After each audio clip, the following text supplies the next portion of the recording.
Welcome. Give everyone a second to join in. Oh, yeah, Good Kevin, morning. Rachel, Kevin. Nice. And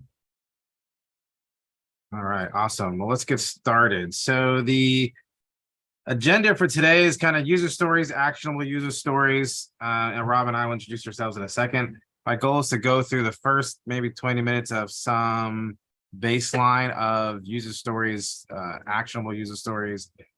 Love make sure we're on the level set, and then we're kind of want to open it up to your user stories. So there's a user story that you have that you might want input on or advice on how to possibly rewrite it. So as you think about those, you can put them in the chat. Ashley Stifler here will put those onto the mural that we're using, or you can add them yourself possibly, but you can send them over to her and she can put them on our areas that we can take a look at those later. All right, so I'll start with my introduction first here. My name is Fred Mastro-Pasqua. I'm a certified Scrum trainer. I do Scrum at Scale training as well. I'm a Microsoft certified systems engineer. Been in IT for about 30 years. Got into Agile Scrum about 2009, 2010. My background's primarily in business application development, enterprise application development, and went up to software ranks, have built multi-million-dollar healthcare compliance tools using Scrum, financial products using Scrum, and in the Agile space using user stories. So a lot of background in product development and using the Agile with an Agile mindset and using the Scrum framework. And with that, I'll hand it over to Rob. All right. Good morning, everyone. My name is Rob Shaw. I am a enterprise Agile coach and trainer with Clearly Agile as well. I need to update the slide, but I think it's now 25 plus years in the software development space. So initially starting in the software quality assurance, automation, performance engineering space, working my way up through development leadership, and introduced to this thing called Agile back in 2005, where, just kind of think I found my home and my sweet spot. Since then, I've been helping organizations, companies, and teams figure out how to do Agile to get the right results.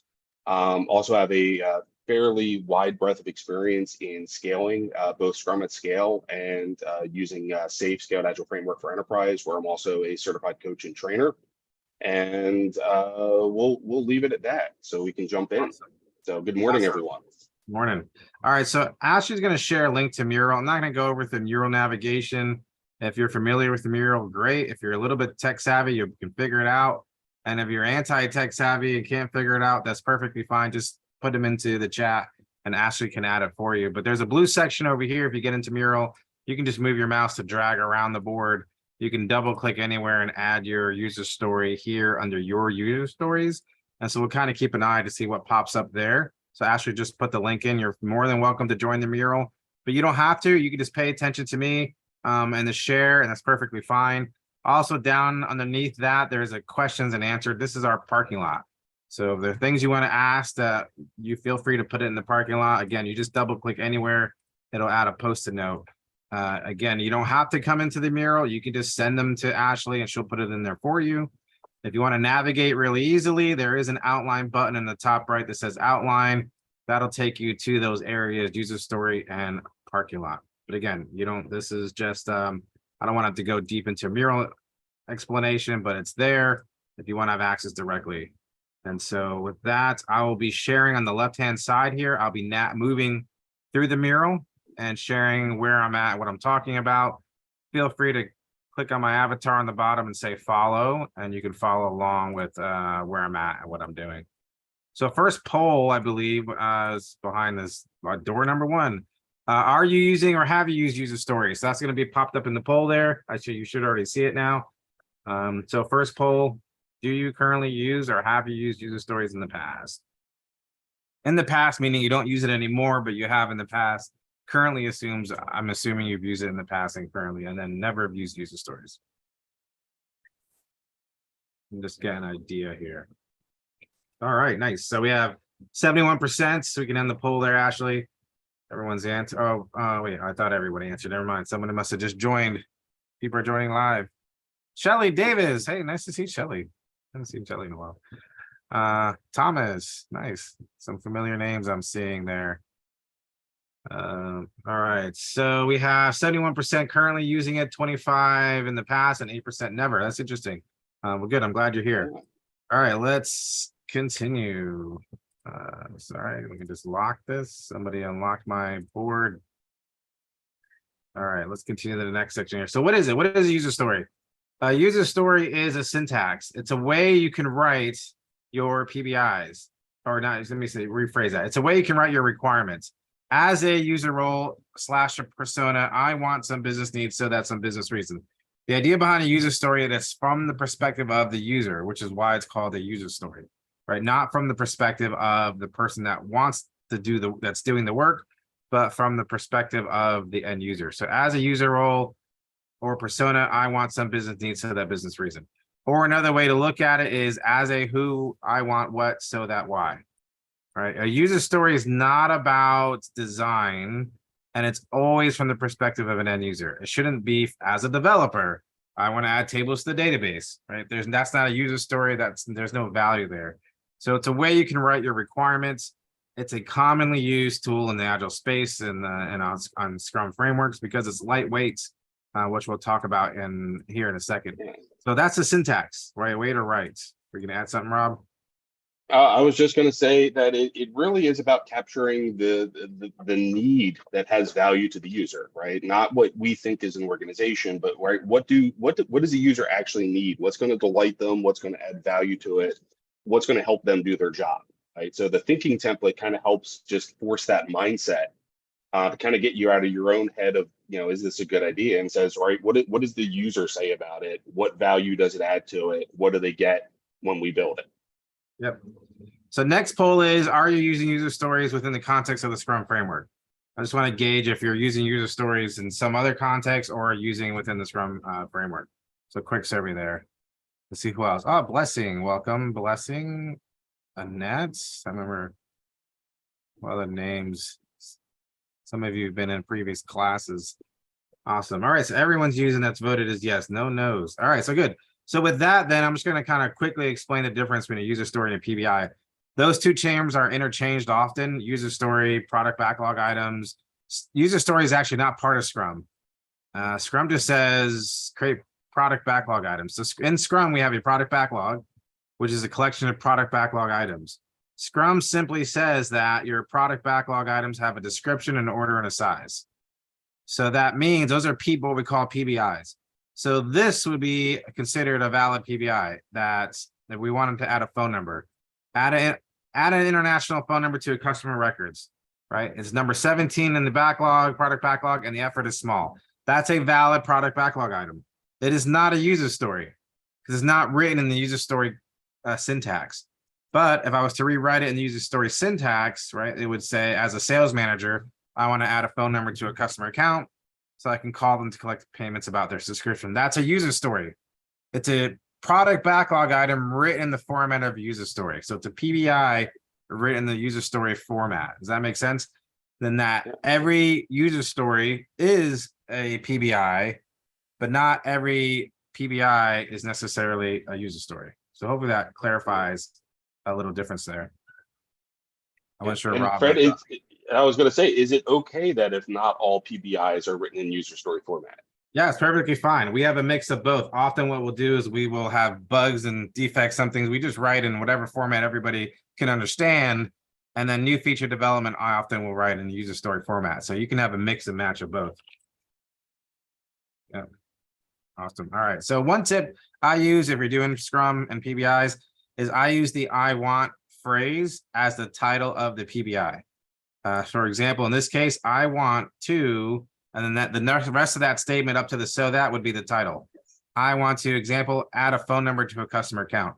That allows your developers, when they're looking through the product backlog, to really know what that user story is about. Like the actionable item is add a phone number to a customer account. All right, moving on. User story. So the 3 C's of a user story is, and Rob, you can talk to these 3 here. Yeah, and I'll go as quickly as I can, but I think it's kind kind of the brilliance behind it is the user story was created not to be a replacement for the requirements doc. It's actually older than Scrum. It goes back to even predates XP to some degree, heavily adopted by extreme programming. But the idea behind it was to keep something lightweight, transferable that captures the need, captures the conversation, right? It's a user story was really meant as a placeholder to have a discussion, a placeholder to defer discussion, a placeholder to delete a discussion, right? The intent behind it was they would lead to a discussion, which is why the original 3x5 index card format worked, right? There was only so much space that you could utilize to write on it, right? So what you had originally was a physical card, right? The first C, right, where you would write what the need was. You would have the conversation on the front of the card, which we saw with the user story voice, right, as a so I need so that. And then you had the back of the card, which is also limited in space, which is confirmation or acceptance criteria. How do we know when this is done? Right. And the whole idea behind that was it was impossible to stuff everything onto that format. It required product owner, developer, business, developer, team members to actually have a conversation and break down what the actual work was needed to solve that problem. Right. So you get those 3 C's in there, right? Which that card, the conversation, confirmation, which leads to a conversation, kind of that unspoken 4th C, so that you can collaborate and talk about what the solution is on how we are going to build that. And I think it's easy today with like tools because they allow you to put so much in there.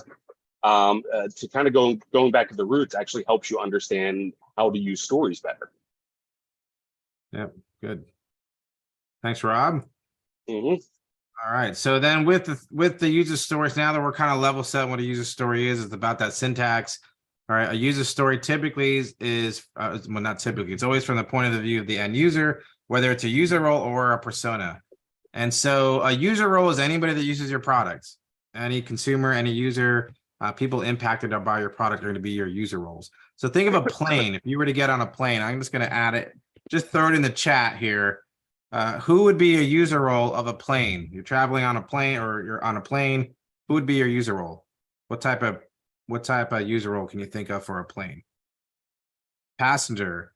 Yeah, pilot. Yep, passenger, pilot, flight attendant. Yeah, passenger is the most common, right? Business traveler. Yeah, business traveler. Yeah. Okay.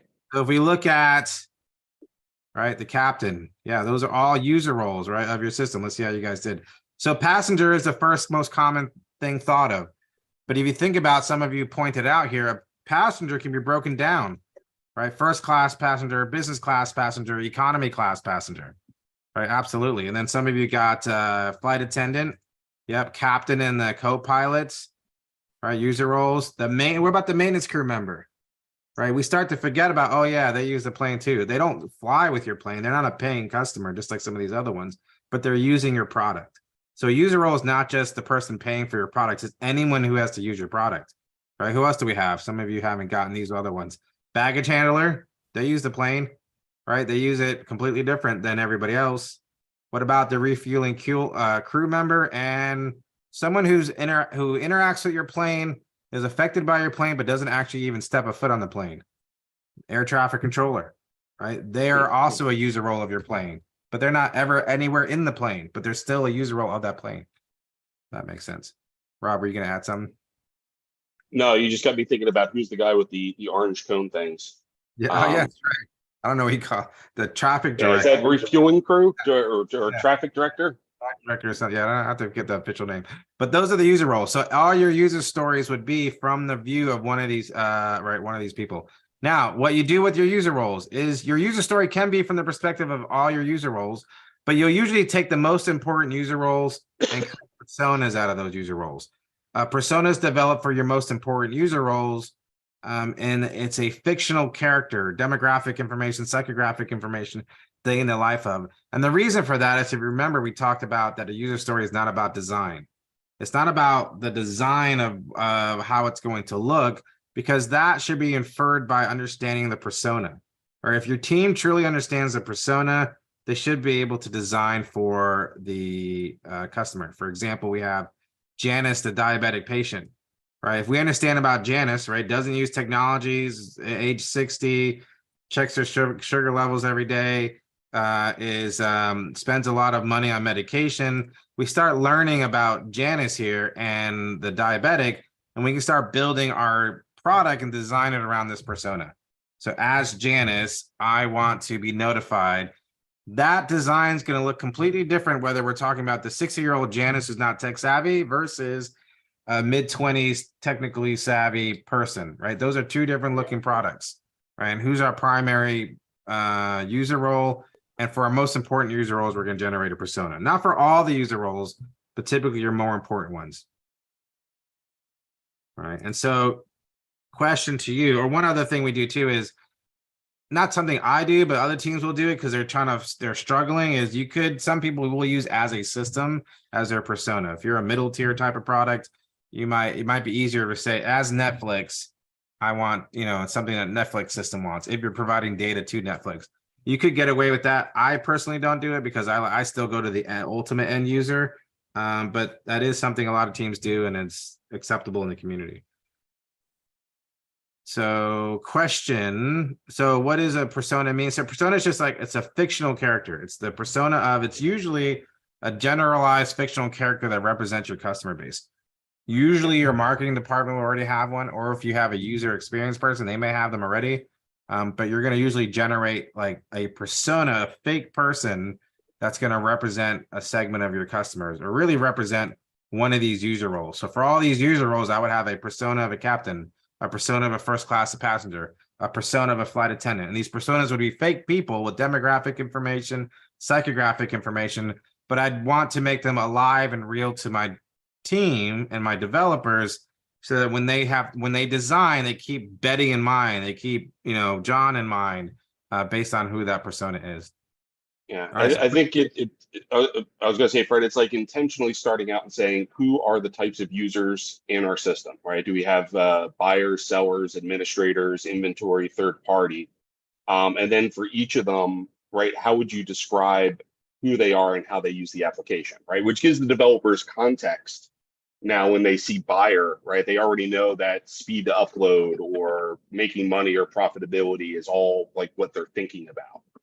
So it frames the personality of the user so the developers don't have to guess. And it's an intentional going and identifying who it is to creating a persona for it. Yeah. Awesome. All right. So do you or have you used personas for your user stories in the past? Just a quick poll on question on why you do that.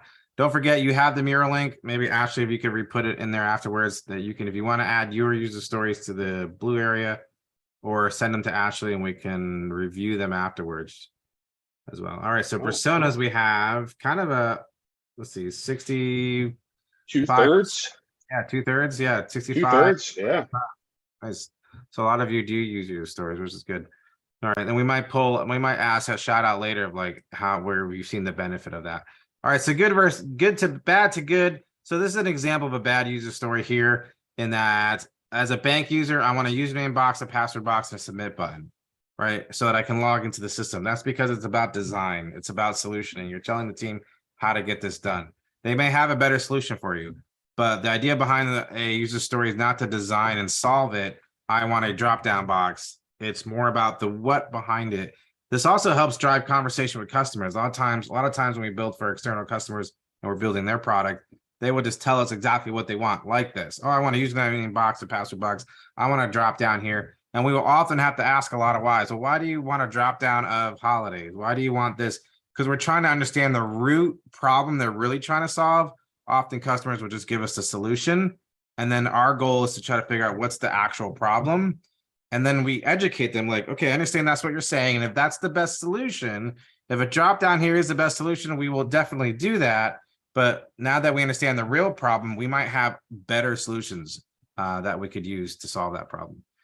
And next one here I have is, oops, let me just delete that. All right, let me move this over. All right, so as a bank user, I'm going to log into the system, and then we stop there. We don't add the so that or the why, right? The why is really important, because if you understand the why, right, your team might have, again, a better solution, or you might realize you don't really need it.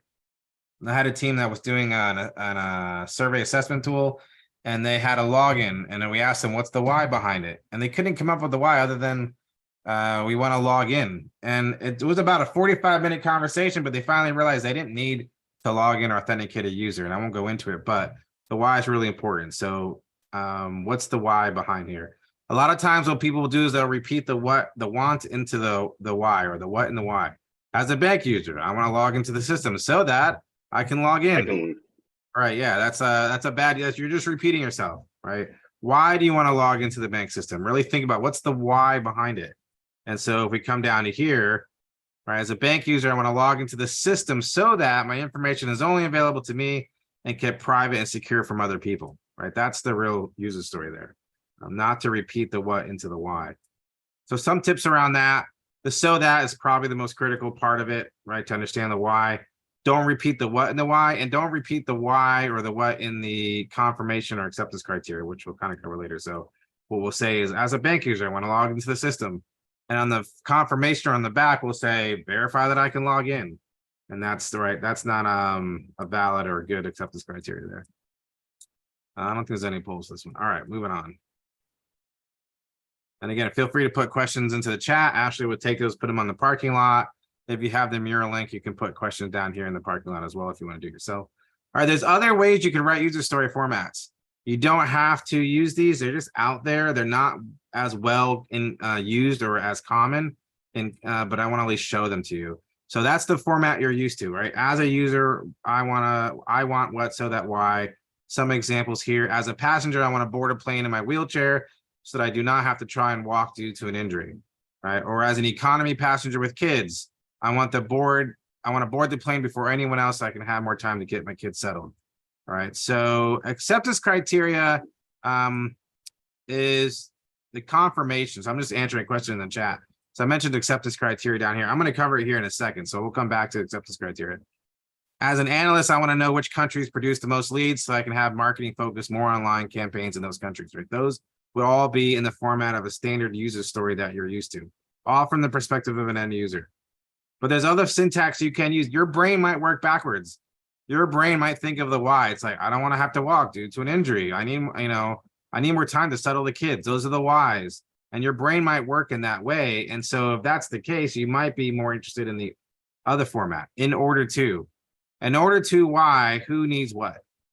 It's a backwards way of looking at a traditional user story, but some people think in that context instead, and it might be better suited for you, right? In order to avoid walking due to my injury, the passenger needs to board the plane in a wheelchair, right? In order to have more time to get my kids settled into their seats without distractions, Sarah wants to board the plane before anyone else, Sarah being a persona possibly, right? In order to have marketing focus more online campaigns in high performing countries, the analyst needs to know which countries produce the most leads. So it's another way you could write your user stories. You don't have to use it. It's not very common, but just want you to be aware of it. You can always Google for more examples. The last one is a hypothesis-driven development, or we believe format. We believe that some capability will lead to some outcome, and we will know when some measurable signal. Right. So an example would be, we believe increasing the size of hotel images on the booking page will result in improved customer engagement and conversation. We will know when we see 5% increase in customers who review hotel images, who then proceed to book in 48 hours. So what you're doing is you're creating a hypothesis, and then you're going to try to validate the hypothesis. Like, you believe that if we make bigger images, you're going to get more bookings. So let's write that in a hypothesis-driven development statement and see how that goes. So that's just another way you can write it. It's just to be aware that you could look those up if you're interested in some of these other formats. There's one other thing to think about, something called impact mapping. There's a book here that talks about it. It's a pretty good book, impact mapping. Impact mapping looks at the impact that you want to have in the organization. So maybe you want to grow mobile advertising, right? And these images come from that book. And so you would think about, who do we have to affect? What user roles do we need to affect? And how do we impact them to change their behavior? So we have super fans as maybe an user role, and what impact to behavior can we have them perform to help achieve our goal? Well, have them come back more frequently, have them stay longer, and have them view more ads. And then you think about, what features can we build to have that impact on those actors to achieve that goal, right? And so the user stories would be down at the deliverable piece, like push an update, special offers, have forums, have chats, and we're hoping that impacts the user role to do certain things to help achieve our goal. It's just something to be aware of. You might be interested in impact mapping, right? And so over here is another example is, you know, you want to get to 1 million players here on the right. And so who's your user roles? Players, internal users, advertisers. And you think about how can we affect players so we can get to 1 million goal? Well, we can have them invite friends. We can have them do recommendations. We can have them post. And fighting friends, we can break that down. And eventually you keep breaking it down until you get to a part of where now you're creating your low level features, but they all roll up to a common impact to a user role who hopefully helps achieve that goal you're trying to accomplish. So again, I'm not going deep into that. It's just something to be aware of, that impact mapping is something that you might be interested in. It's another way to think about it. All right, acceptance criteria. Someone asked what acceptance criteria was. So this is this section. So acceptance criteria or confirmation is typically on the back side of a user story. So back in the day, like Rob said, you'd have an index card, right? Something similar to this. Or you can't see here because of my background, put them in front of my face. And on the back side, you would have some type of confirmation or what's also known as acceptance criteria. It's the things that the product owner or somebody, the business will say, if it does these things, then we accept it, right? It's the criteria for the business to say they accept it. That helps determine when the user story is complete, clarifies what has to be done. It's not subjective, meaning it has to be testable. You can't just have like make it pretty, like, or make it look good. Like it's got to be something that's testable. That's going to be your acceptance criteria. You can have functional acceptance criteria. Those are going to be specific user tasks, functions, business processes. You could have non-functional conditions such as certain implementations or design elements. Like I might say, verify that colors and logos fall within company branding guidelines. Rob, were you going to add one? I was just going to go with the meets a style guide or meets the image style guide requirements or right. So things you need to check but don't necessarily have to specify or globally apply. And then performance criteria such as search results should return in under 3 seconds, like something that's testable. If you want it to be fast, you can't just say, make it fast. It's got to be testable. All right. So then we have, in addition to the going deeper into this area, right, here's a user story as a car tech. I want to log in so I can access scan features. My acceptance criteria could be written in the format of verify that. That's the most common format used. It's the one I always use because it's easy. Verify that I must provide a dealer ID. Verify I must provide a username, password, can only log in if they match, right? I'm taking to the scan history after logging in, and verify login remembers my previously used username or whatever. So the verify, that's the most common format that you can use to write your acceptance criteria. The next one you could do is if I some action, then some results. So if I enter a valid username and password and dealer ID, then I am taken to the scan history page, and then an audit entry of the date, time, and my IP address is stored in the system. Now, I'm not saying that can be viewed. That might be another backlog item, but for this, when I log in, that's what's going to happen. So it's if I some action, then some results. Another way you can write acceptance criteria is given when then statement. Now, this one's a little more tricky, and there's a lot of opinions on this. So given when then is a certain language called the Gherkin language, or you could look up behavior-driven development as well. It's more complex. There's more overhead here. It's not something I use in all my user stories. It'd probably only be something I use on critical areas, very complex areas, maybe financial calculations, something that I don't ever really want to go wrong. If there's maybe life at risk, I might, do given when thens. And it's not that if you're doing Scrum, your product owner doesn't necessarily have to write these. Product owner might write and then verify that. And then you might have someone on the team, maybe someone who's got a business analyst skill set, help convert those into the given when thens. So given when then says, given some condition.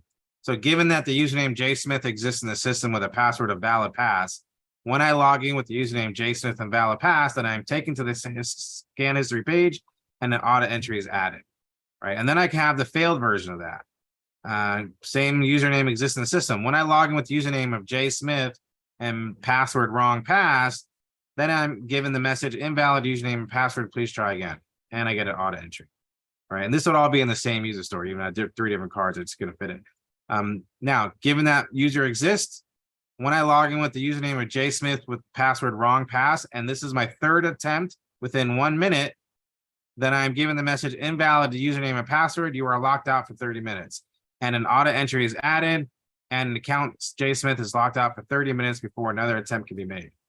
Right. So you can come up with very complex business logic using the given when thens. And what's nice about the given when then is that every language, if you're doing software, every language out there, whether it's C#, JavaScript, Java, has a converter that converts your given when thens to test shell functions, basically like test driven development. It'll create a function in the code to allow your developers to write the logic to make those things pass.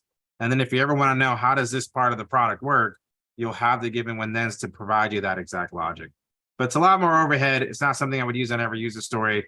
I only use it on critical ones. I don't know, Rob, you want to add anything to that? And then why you? I was going to say, I think if you've got somebody who's using BDD or has something that can parse it, and the team's committed to using it, and that's part of the quality plan, really valuable tool, valuable syntax. You get a lot of mileage out of it. It's reusable. It becomes a library. Like you, Fred, if I don't have that in place, or they're not using Gherkin or a tool that Fitness or a tool that does it, I'm usually using verify or if as my go-to when I'm writing them. Yeah, the verify that is the most. It's just a lot easier, and I just use that all the time. So I put a poll up there. Ashley sent one out. What format do you use? So which the flexible one? Much. So you're saying which is the most flexible one? Which is the most flexible one? Probably the verify that. That's the one I use all the time. This one's easy. Yeah. Now there is a caveat with acceptance criteria that, going back to flexibility, is that the user story itself is always from the perspective of the end user, but the acceptance criteria does not technically have to be. The acceptance criteria is something that's testable, right? So in software, it's easy to put the hat on of the user and pretend you're the user and say, verify must provide a username. But if you're doing something that's more non-software, or where you can't really validate that a user can do something, for example, if I was to, in class, when we give a certified class, what we can't say is verify that the student understands what a product backlog is. Right? I can't really verify that as the person delivering the context.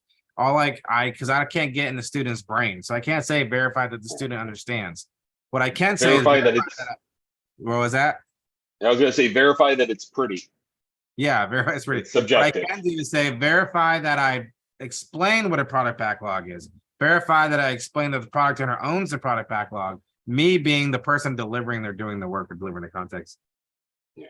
I was going to say too, Fred, like when you say testable, right, these aren't necessarily even like all of your QA or quality assurance tasks, right? This is a different grain of how does a stakeholder, customer, business owner, right? How can they validate that we solved the problem? I mean, certainly you can expand that as the story goes through refinement or gets into planning.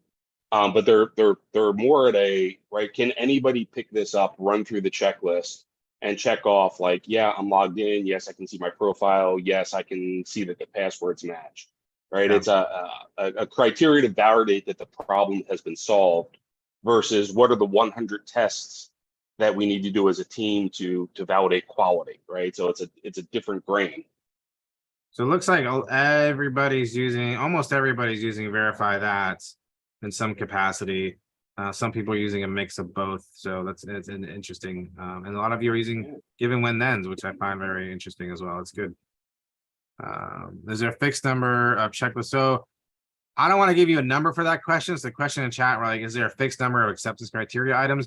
Really, because if I give you a number, then it's like, it's what sticks in your head. Well, Fred said you can't have more than X, right? It's really, does it make sense? Can it all fit on an index card, right? If it can, if it's like so much that it can't fit on an index card, and there may be a component here of splitting, which actually is the next section here. So how many do you have? Ask the team. Is this too many? Do we need to split it? So yeah, given when thens can be painful. That's why I don't use them unless I really, really have to, or critical error. So with that number count, this might help with that. So splitting user stories. The idea is when we split a user story, or what we want is as small as possible user story that we can deliver in a sprint that's usable. We want a usable product increment. So we don't want to deliver just UI or just backend. We want to deliver a slice of product that works. So when you split your user stories into smaller pieces, you want to split it in a way that allows for some type of deliverable. So an example would be, look at your user stories. Conjunctions is a way you could split. As an e-commerce shopper, I want to save my credit card information and select it as my default, right? The and or any type of and or but could be a indicator that you might want to split it out. You don't have to, but talk to the team, see if it's too big. So this original story has the user story here and then the acceptance criteria. Verify my information is saved and verify it's populated the next time.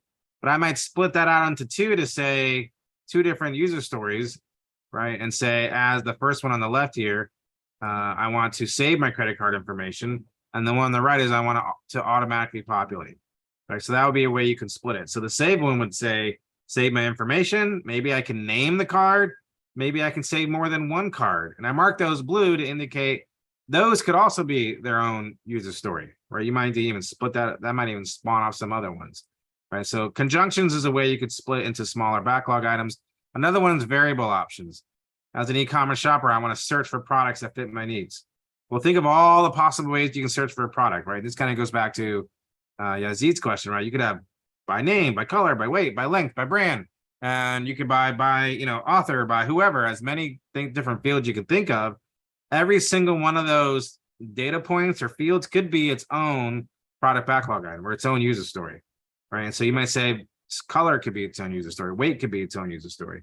So any type of variable options. I was going to say, I think it's good to call out, Fred, that, right, and they don't have to start out split, right? This can be on your backlog, and your acceptance criteria can have all of that underneath there, right? And as the team's getting ready to plan it, right, and they estimate it, it's like, ooh, this is big. All right, now let's take a look at it, right? What if we did color and weight as two stories? And then what if we broke that down into brand as a story, right? You didn't lose the work, you just broke it down into stories that the team can sprint on. Yeah. Right. So they don't need to be perfect out of the gate. That's right. Yeah. All right. Next one is complexity in UI. As a product manager, I want to see products so I can see a list of products. Now, if you're having to do some type of design aspects of it, or if you have a complicated UI, it might be that you add some design functionality in the sense of things you're trying to accomplish. So for example, here, verify I can view product name, image, price, short description, color, and weight. So that's what I want to see as far as data goes. Verify I can edit a row of data, verify I can edit in line, verify recent edits are updated in the system in real time, verify I don't have to go into the edit screen, verify I can visually tell which products are out of stock, right? So you might have a lot of complex UI elements that could also be your acceptance criteria. This is my least preference way of doing things, so I don't like solving for the team, but you could break this down, and each one of these could be its own user story as well, for every piece of complexity in UI could be one. Yeah. Yeah. So Fred, the question came in: is it okay to have these in initially as an epic, and when do they break down? Yeah, and the answer to that is yes. Yes. Usually, actually, I leave it. Yep. Go ahead. Yeah, I was going to say that's actually kind of the original intent. Is you capture the need, you capture what it is. As it gets into refinement, right? 2, 3, maybe more sprints out, and it gets prioritized, right? That's where the breakdown starts happening, right? So you take that epic, that large story. You verify that the acceptance criteria is there, and then right, maybe an activity is splitting it out because the estimate was months of work, right? So now you can take that epic and decompose it into 2, 3, or 4 different stories, and the acceptance criteria as we're showing here can be a guide for how to split that. Right. So I always usually leave it as an epic, and I break it down later if the team makes me do it, because as a product owner, we don't want to break it down if we don't have to. But you don't typically, you would break that down in the product backlog refinement activity. I was Tammy, I was thinking of whether to mention the invest criteria. I didn't put it on here, but I debated on whether putting it on here, and I didn't put it on here for lack for time. But I might talk about that one coming up here. Complexity and logic. So if you have some type of weird business logic, if this, then that, or for this example, I want to know competitors in the area. Well, how do you define a competitor, right? Maybe it's a business in the same industry. They're within 50 miles. They're not government. Their drive time was in 30 minutes. But if their revenue is over $1 million, move it to the top of the list, but not over 10 million, right? And so you might have a lot of weird business logic. Each one of those could be its own user story, right? The first version of this might be You can see the businesses. Then the next version is now they're only the ones in 50 miles, right? And you can little by little build upon that logic, right? Instead of having, oh, we delivered a UI and now we're going to work on all the logic. It's like deliver something. The idea here is deliver something that works, right? Something of value. Major effort is the idea behind major effort is I want to pay with Visa, MasterCard, Discover, American Express. So you might list those off in your acceptance criteria. And then what you find is that all the real effort is going to be in the first card we do Visa. So you could split it off and say Visa, it's its own user story. And your team's going to say, okay, that's a large effort. And then MasterCard, Discover, and American Express might be in another user story because now that we've done Visa, all the major effort has been completed. So every other major credit card after that's going to be relatively small comparatively. So you could split it off based on major effort. And the cool thing just to point out in that one, Fred, is you could ship once you get Visa and MasterCard done, that could go to production. You could generate revenue from it, and Discover or American Express could sit in the backlog and you don't have to invest in it until you're ready, right? You could build something else and then you can come back and add American Express or Discover or PayPal or Bitcoin. So it's kind of a way to get value delivery out without getting bogged down in months of work trying to complete this large payment gateway story. And so the last one here is CRUD operations. Is as an administrator, I want to manage users. A lot of times I'll see this. I want to manage users. I want to manage products. And a lot of our customers just think, oh, that's just one thing. And it's like, no, it's a lot there. There's viewing users, there's adding users, there's editing user, there's the deleting of a user. And so again, this would be probably an epic, something that's too big for a sprint. And so later we would split this up into each one of those could be its own user story as well. So those are different ways you could split your user stories there. Yep. Question in Q&A, Fred. What's your perspective on user stories pre-built with templates? I need more information. Understand it. Yeah, so I mean, my initial one is like if you just have it template out with the syntax, I'm a fan, right? Anything that saves me a couple keystrokes. But what else would be in the template? I guess is really. Yeah, let's come back to that one. Yeah. So value. So this is where I was thinking whether I should mention the invest criteria. I mean, Tammy brought it up, so maybe I'll talk to it real quick. So the invest criteria, right? So there's an acronym used, invest, that's kind of uses define how to have a good user story. The idea here is that the I means that it's independent. Your user story ideally should be independent. And that's why I don't split those other ones off initially unless I have to. So you might have, as a bank user, I want to make a deposit into my account, update my bank balance, and receive a receipt of transaction. All right, and that might be all in one user story. The team might say, look, this is too big to pull into a single sprint or an iteration or what have you. And so we might need to split that off. Now I have make it to bank deposit, and my cards keep disappearing, followed by receive a receipt. But the receipt now is dependent on the first one. So now there's a dependency there. If possible, keep them together. And that's what the I stands for. Negotiable means it's not about design. We're not going to design it here, but we're also may negotiate the acceptance criteria. And I won't go too deep into that. V is kind of this section here, value. Every user story should be valuable, have some level of value to it, at least for the business. So as a product owner, you really need to understand the value of every user story. If you don't understand the value because it's too technical, then that's where I'd say it needs to be rewritten, right? What's the value to the business? How would you sell this functionality or thing to upper management? Hey, we got to upgrade the database. Well, what's going to cost $10,000? Well, why? Well, because the team says we have to do it, right? I can't really perceive the value there if I'm just told that has to be done. Versus, well, what's the why behind it? We want the new features in the next version. Why? Because there's better encryption algorithms. Why does that matter? Because it'll better hash protect our passwords. Okay, why does that matter? Well, then our accounts will be less susceptible to hacking and less chance of a data breach. That sounds really good. That sounds like something of value to the business. So you're always going to have some type of value on every backlog item. Every user story should be estimable. That's the actual word, estimable or estimated, meaning it can't be so big your team can't get their head around it. Build me an airline system. Like what does that mean? Build me a bank system. That's just like so humongous. I can't even wrap my head around that.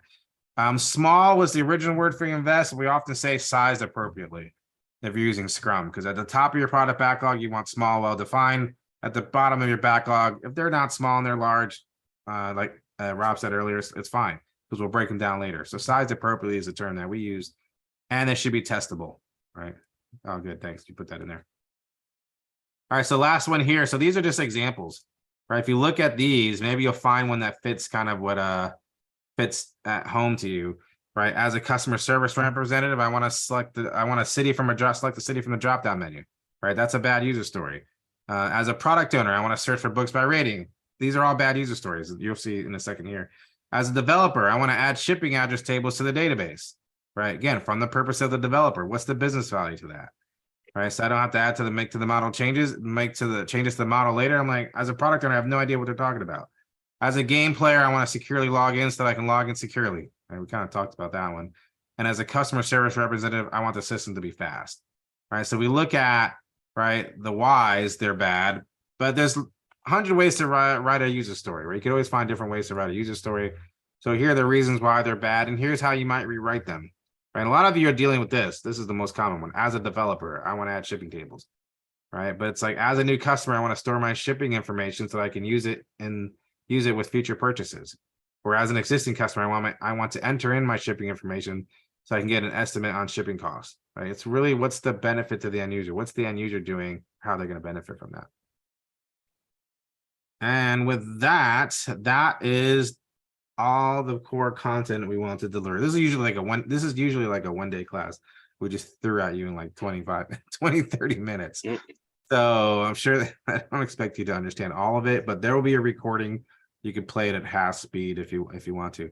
All right, so let's open it up to questions, open it up to comments. I do want to, Ashley's going to make it so you can unmute yourselves. And one question I want to shout out to everybody is, who's using personas, and have you seen the benefit in using a persona? That's one question. And or if you want to answer the given when thens, have you found any value in using the given when then syntax? So those are kind of two questions that I will open up. And while you're doing that, I'm going to take a look at what's on here.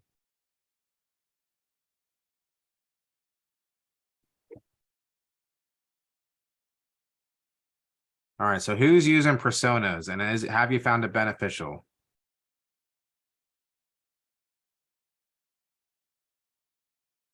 And you should be able to unmute yourselves. Now that we've started, I can't find where I can get everyone to unmute. All right, so you can unmute yourselves. Nope, I'm going through one by one. Here we go. Oh, There we go. You got it, Ashley? Yep. All right, so now who was, a lot of you were using personas, so who can volunteer and share how they're using are they beneficial?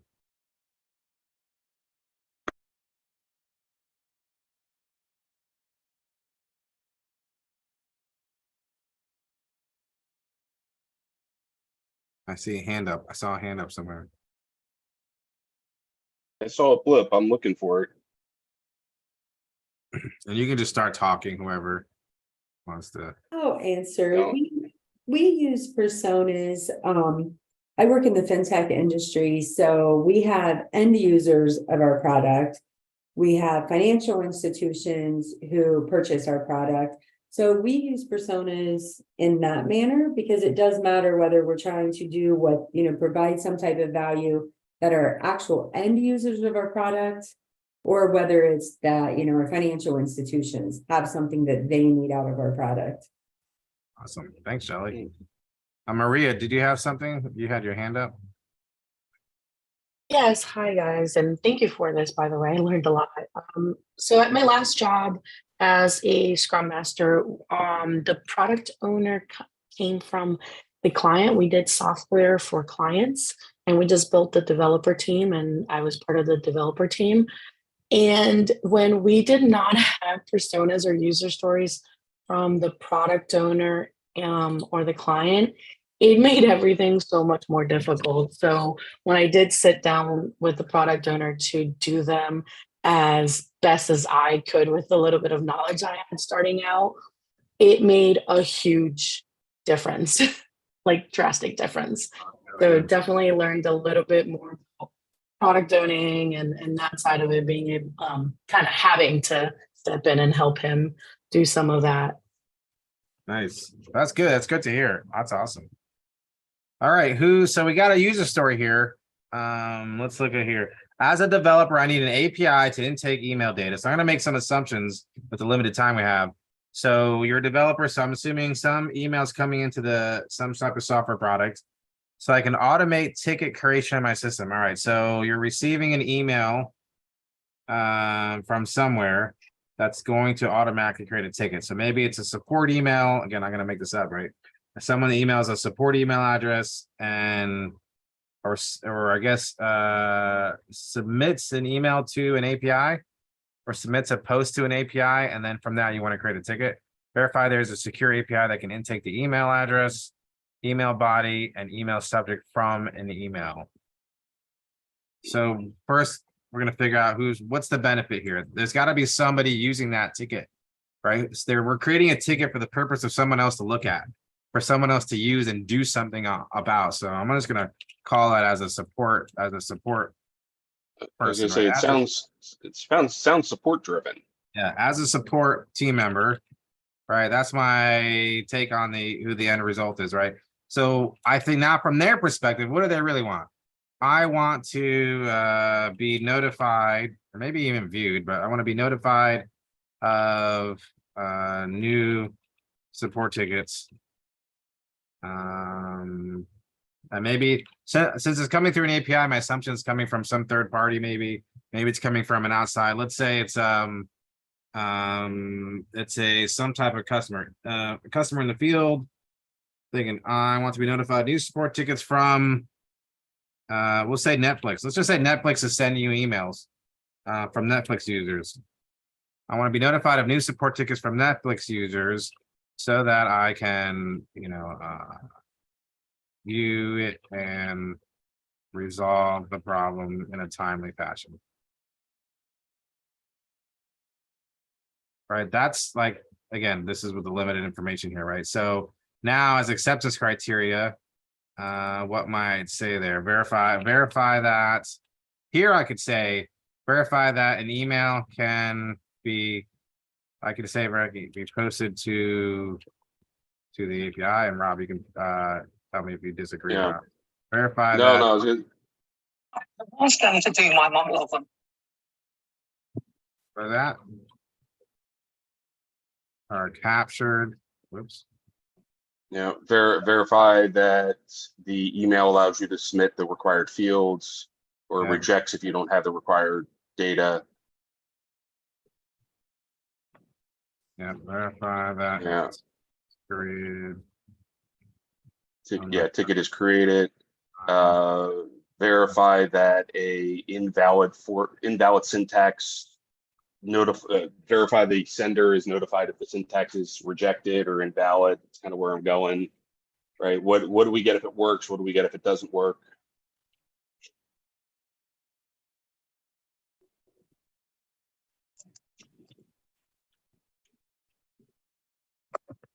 Yeah, so those would be examples of ways I might write that. I don't know who wrote that, if that makes sense to you.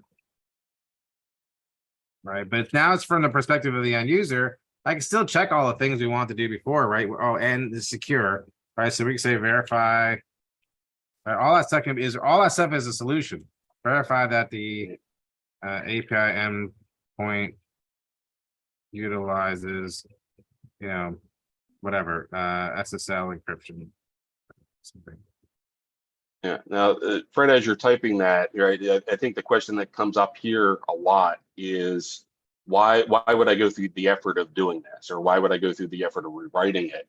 And I think if you just read them side by side, right, on the one on the left, right, you're kind of sitting there with a question of like, why am I building it? Do I need to build it now? Do I need to build it soon? Do I need to build it later? What happens if I don't do this at all? Right? It's hard to understand, like, what's the value? Who gets what? Does it make us money, save us money, streamline operations? Right? There's no context for it. But when you take it and you do walk up the chain to like, who's the ultimate benefactor, right? In this case, support team member.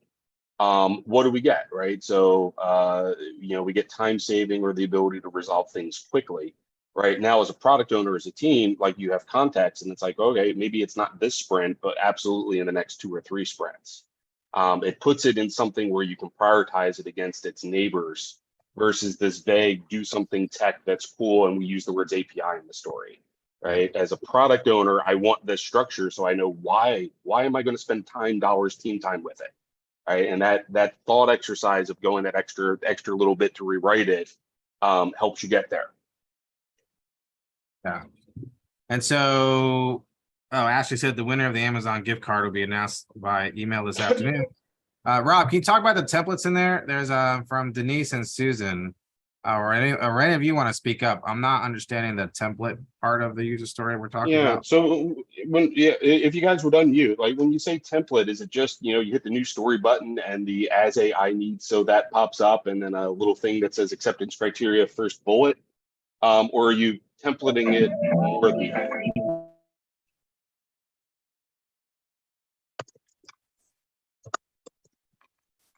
You have to unmute yourself there.